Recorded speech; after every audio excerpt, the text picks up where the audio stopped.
My first memory of Hunter S. Thompson was going to see the Fear and Loathing in Las Vegas movie when I was in high school. We were somewhere around Barstow, on the edge of the desert, when the drugs began to take hold. That film and Johnny Depp's performance got Joe Iconis hooked on Hunter S. Thompson as a notorious pop culture figure. Then Iconis started to read Thompson's work. There's real poetry to his language. There was real music in his language, but the content of it was so far out, and it had such a sex, drugs, and rock and roll kind of vibe. And when I first encountered him, I wasn't used to that kind of vibe, that kind of aggression and sort of the psychedelic imagery in writing that felt really beautiful and really poetic and really romantic. It's almost as if the political climate created him. It was a confusing time, and here was this voice so clear.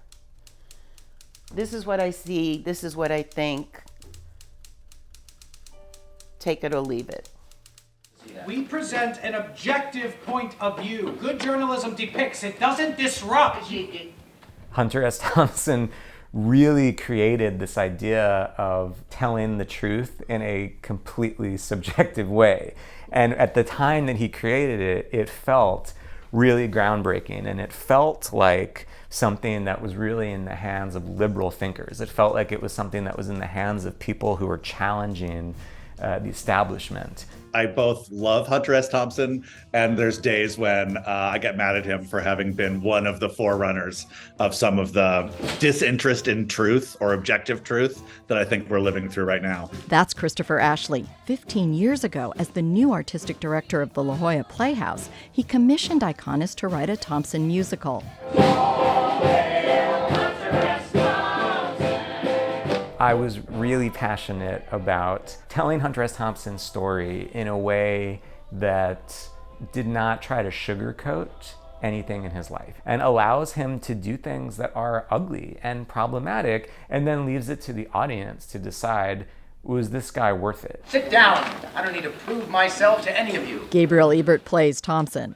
He sees the play as being about a writer's struggle to do something to shake up the status quo. Hunter's belief that good art could, at its best, change the world, but even if it's not able to change the world, it could make the world a safer place for the people in it who feel lost and alone. To us, the weirdos, the outcasts, the freaks, free power! At the center of all of these mad ramblings, I think, was someone who cared deeply about people who feel othered, people who feel like misfits, people who don't have any place to belong.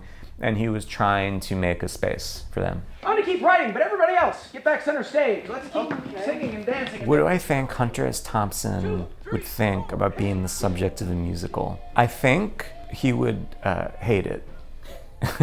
I would hope that he'd like the words. He loved words. Words were his jazz. Words were his music. And Joe is not frivolous with his words. And Joe gets the laughs in a way that I think Hunter would appreciate.